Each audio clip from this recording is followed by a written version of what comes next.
Hi, my name is Steve Sharma. I'm a programmer for the festival, and I want to welcome you all to the post-screening conversation for Rebel Hearts.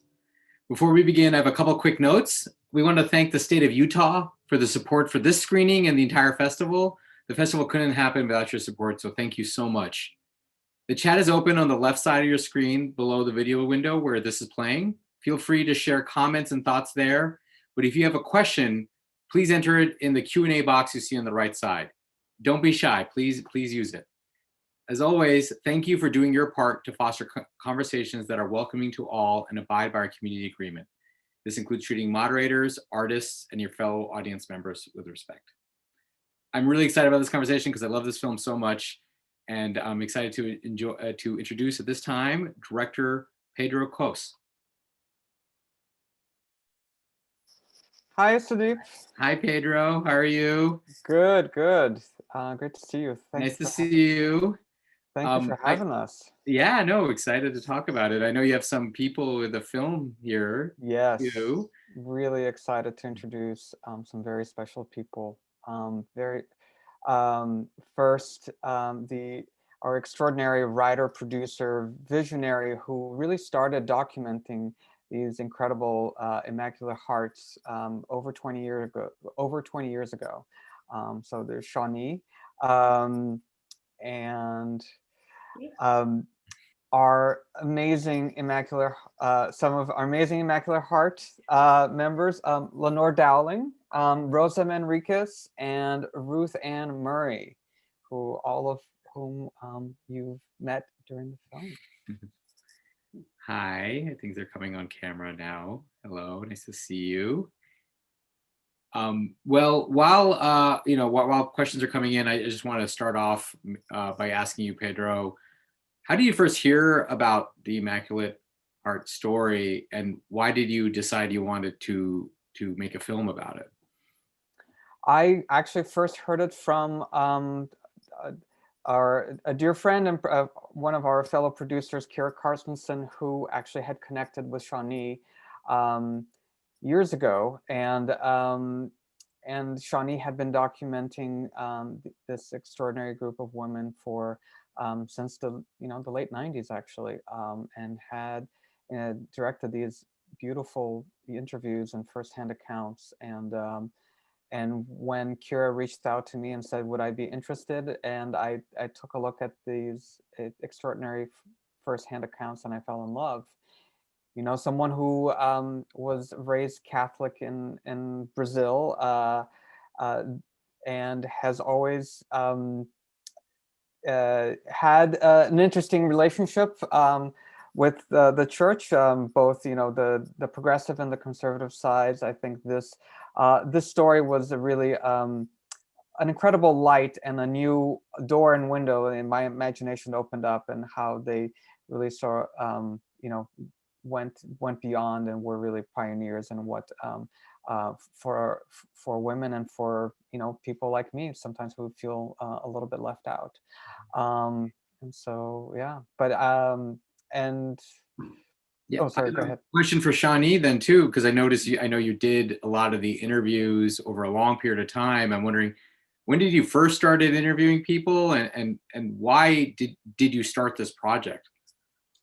Well, it was just simply I heard the story, and I always kind of had that in the back of my head. Wow, what an amazing story! And then I actually met one of the Immaculate Heart sisters, Lorene Duraco, and I asked her, "Would you introduce me to these women?" And she took me to their leadership team at the time, and Lenore Dowling, who's with us today, she was in that original meeting, and I asked them, could I please tell your story? And if you do, I promise to make a documentary. I didn't know it would take, but but they said yes. And Lenore's been one of those people who's been with me the whole journey, and it's been probably one of the best and most honoring things in my life to have been able to travel that road with them. That's very sweet.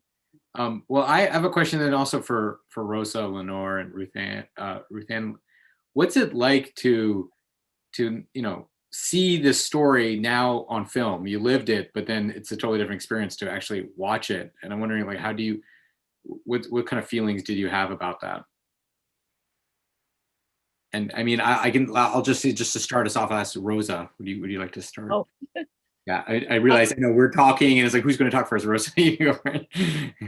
Well, I saw it from a different perspective, I think, than Ruthann and Lenore, because I was never a nun. I did not have canonical vows, but I was a student. So I was in the schools that the sisters were teaching at.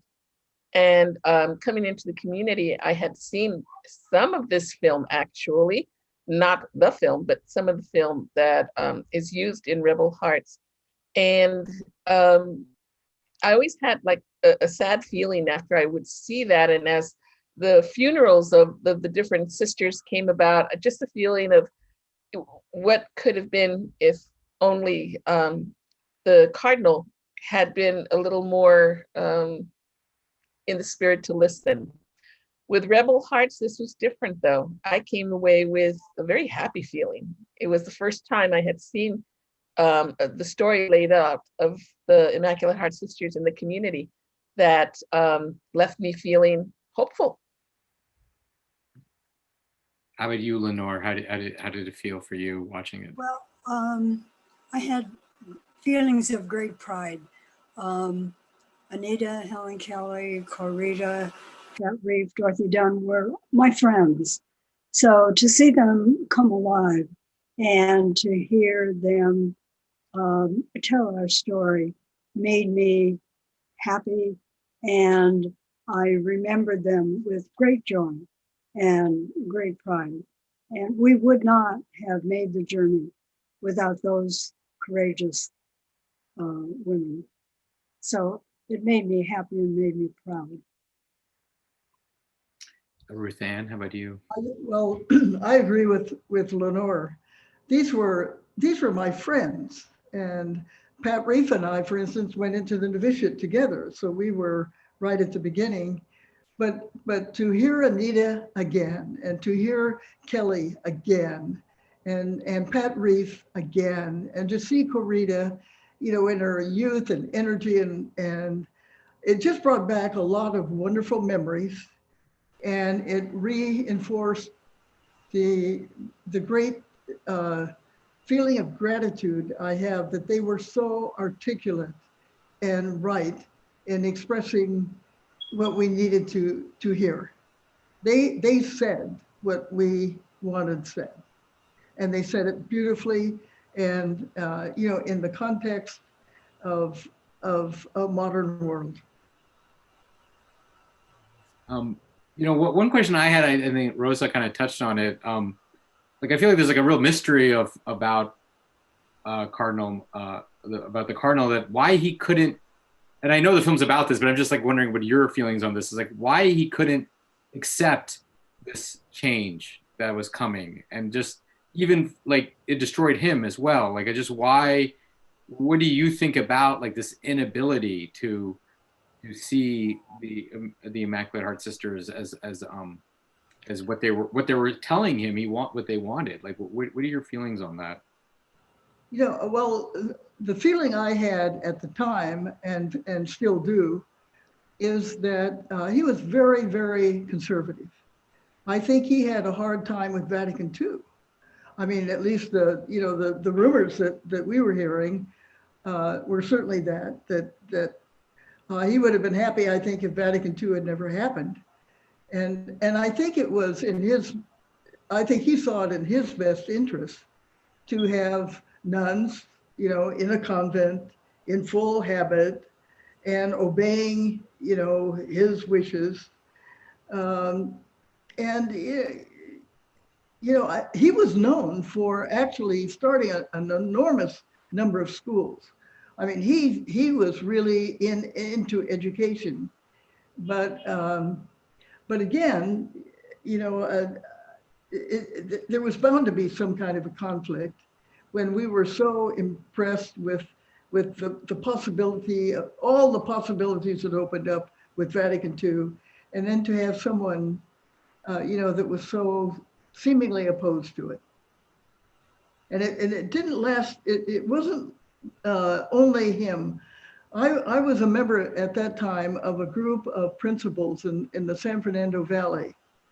And it was the only contact the school had at that time with the archdiocese, because we had been, eliminated from all of that.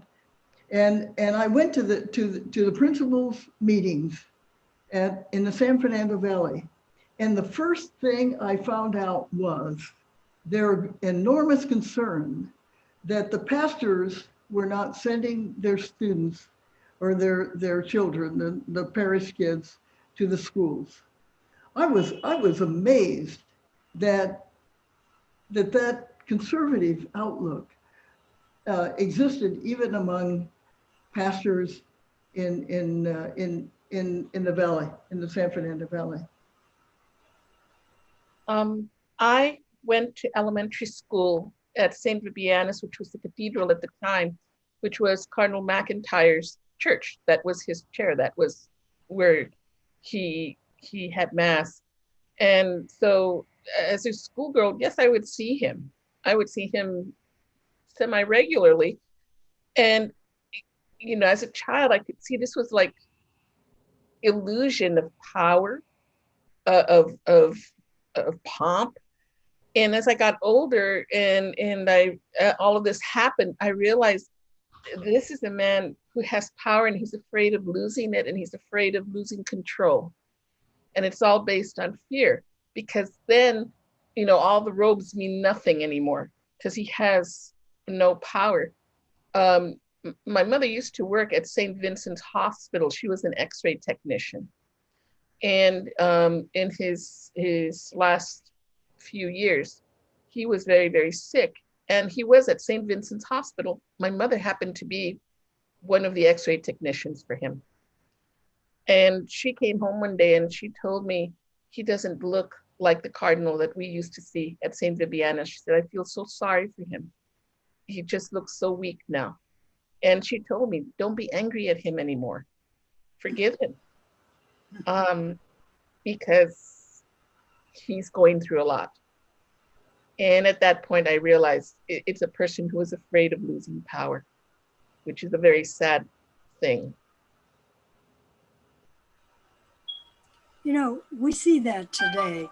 Men who have power and want to maintain control. It's in government, it's on TV every day, it's in all of our corporations, sports, major institutions.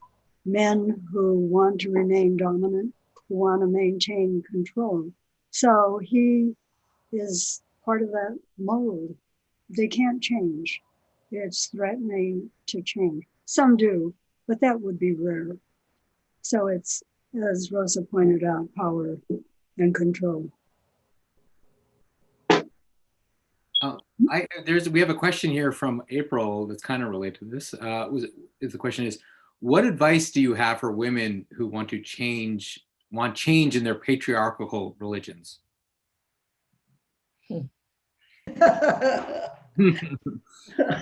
What advice to give? Yes. For women that want to change the patriarchal system. Yeah, well, religion specifically, for patriarchal religion. Well, I think they need to. No, that's really a tough question,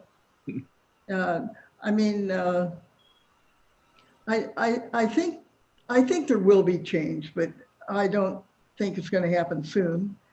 And I hope that women that want those changes don't give up. Even if it's a little step, I think they need to take it and not give up the desire to be able to give themselves fully to the service of the church. The gospel needs to be for today, and they can do church work without being a member, without being in the hierarchy. And the important thing is to bring the gospel to today. And however they do that, that's church work. If they don't get to be priests or bishops or cardinals, I don't think they ought to plan on that, but they can continue to love the church and to want to help bring the gospel to today? I think I would say to April, it's important to do some soul searching first as to why you want to do what you want to do. If you're thinking to yourself, well, I want to stick it to the man, that's not necessarily a good plan.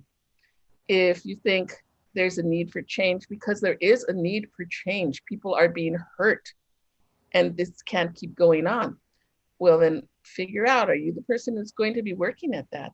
I saw a saying, I see it every once in a while when I'm praying, about don't invite an elephant trainer into your house unless you have room for the elephant, which basically is, if you're not ready to take this on, you need to be honest with yourself too, and to be aware that if you're doing it for recognition, you may never get it. And if you're doing it to make change, it'll happen. You just might not see it. But just to do some soul searching as to what it is that you want to do and why. You know, I think people who want to make changes in whatever institution need to align themselves with a group. So for the Catholic Church, there's call to action. And in Los Angeles, we have a local chapter, and there are chapters throughout the whole United States. It's hard to be the lone protester, but when we line up together and form a group, and when organizations that want to reform a system collaborate, work together, there's power in numbers. So unless you're Martin Luther King, you need to collaborate with a group, and we empower one another aligned with the same values, the same goals, and the same objective. So find people who share your values, who will march with you, and keep going no matter what happens. Hence, a community, the Immaculate Heart community. That's why we're all together.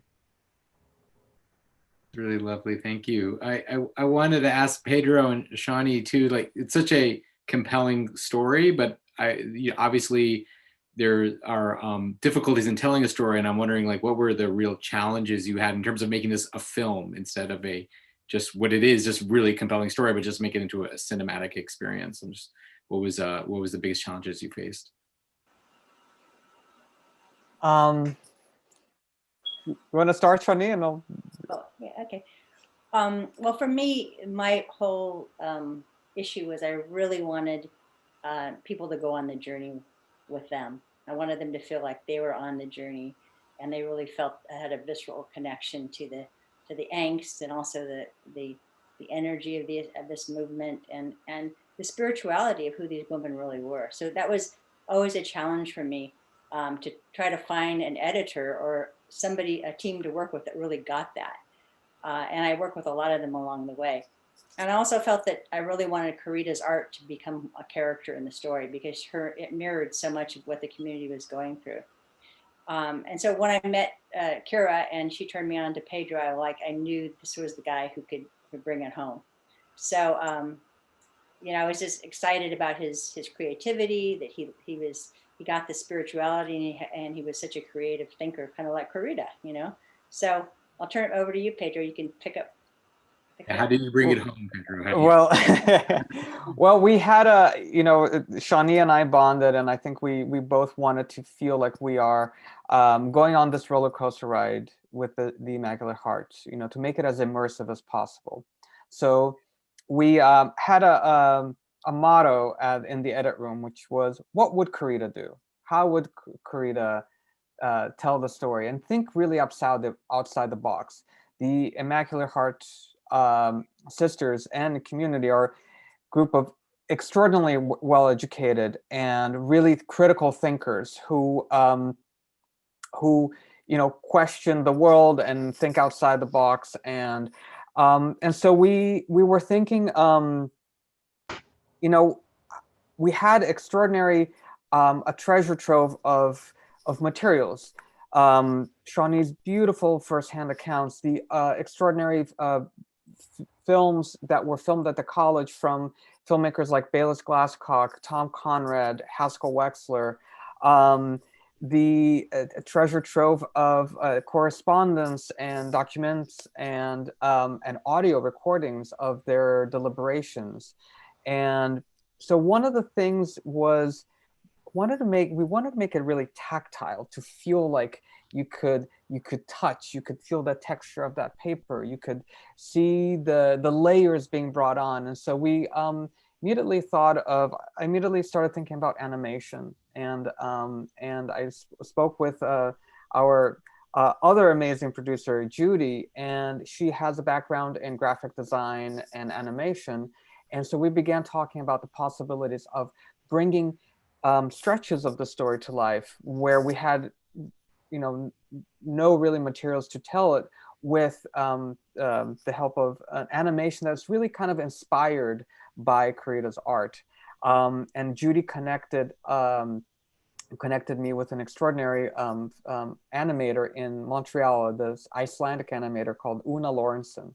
And her style is very much this very artisanal, very, feels like every frame is like carefully drawn and put together in layers. Almost some of her work seemed like she was treating it like serigraphs, like Corrida. And the minute we saw that, I was like, Una will get it. And we connected with Una, and she was blown away by the story and by Corrida's artwork. And so we started playing around with stretches of the story, and it came to life in a way that we went beyond our dreams.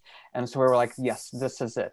This is the visual language that can really kind of tie up all of this together in a way, and elevate it in that cinematic way that can take us on that emotional ride, and also feel like it's organic to Corrida's art, because Corrida's artwork was very much dialoguing with those times, right? What was going on, she wrote about not only spirituality, but also the Vietnam War, the Civil Rights Movement, and how that tied with, their calling and their faith, and what they were really called to do. There's a beautiful one of Pope John the 23rd for the Vatican II and wrote, "Let the sun shine in," and that's what it felt like. Yes, let's open the doors and the windows and be a part of the world. And that, in a way, I think that by bringing those to life and animating stretches of the story was really sort of a way to capture the spirit of this Immaculate Heart story. I mean, I love that one part where it shows the school system that you're describing, that Ruth Ann was talking later, is just a great representation of it.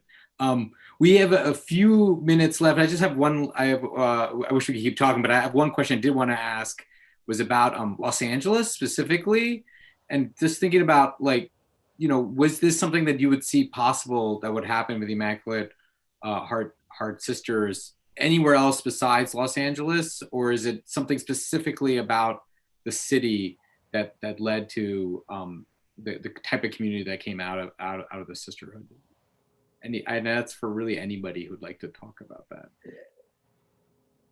Well, I think it was the college, that they were so highly educated, these women. They were heads of their fields. They were sent to the best schools in the country, and they were role models for women. So for me, that was what I saw as why this took place, because they were educated and they thought for themselves, and they had a calling, not just a spiritual calling, but also a social justice calling. So what do Ruth and Lenore think about that? I keep thinking, we're Hollywood.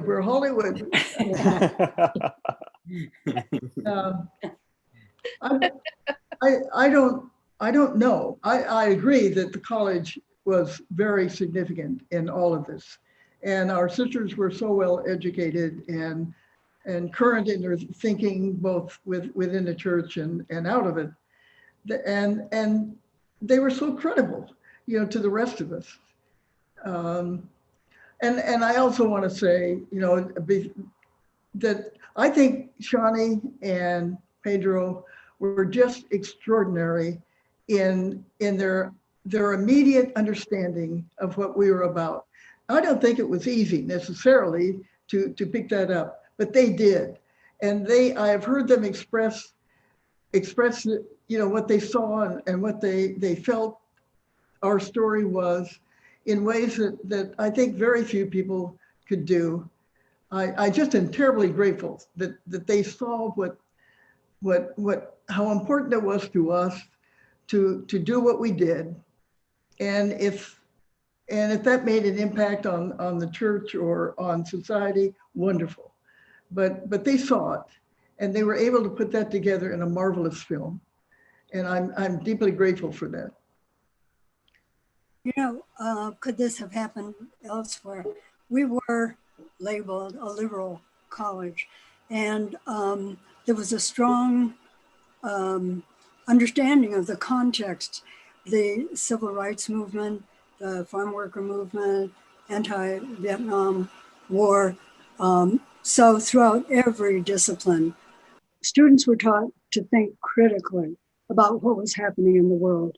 Plus, we had extraordinary arts department, Corita in the art department, the Immaculate Heart Trio in music, Marie Florette in theater. So it was a confluence of all the energetic, creative feelings that were going throughout the college. And the students picked it up from the faculty, thought for themselves, learned their craft of art or whatever discipline they were in. And I'm not sure that happened in other campuses. There might have been some movements of change among other faculties and other religious orders, but ours came together at a time that was magical and enabled us to celebrate life and to work for change. I just want one quick thing. I do believe that God has a plan, and God has a sense of humor. And to put Cardinal McIntyre and the Immaculate Heart Sisters in Hollywood at the same time that Vatican II was taking place, to me, it seems like God must have been like El Pachuco from Zoot Suit telling the rest of creation, watch out, look what I'm going to do in order to create change. Watch what's going to happen. I think that's a beautiful way to end, and I wish we could keep talking, but I want to thank the state of Utah for making the screening happen. But I want to thank all of you for being here, for sharing the film and sharing and being here for the conversation. And I'm just really grateful. I think the film's a blessing, and I think that you all are a blessing too for joining us. So thank you so much. Thank you all for watching, and I hope you have a wonderful evening. Thank you. Thank you. Thank you so much. Good It's been night. an honor. Good night. Good night. Good night. Thank you. Thank you.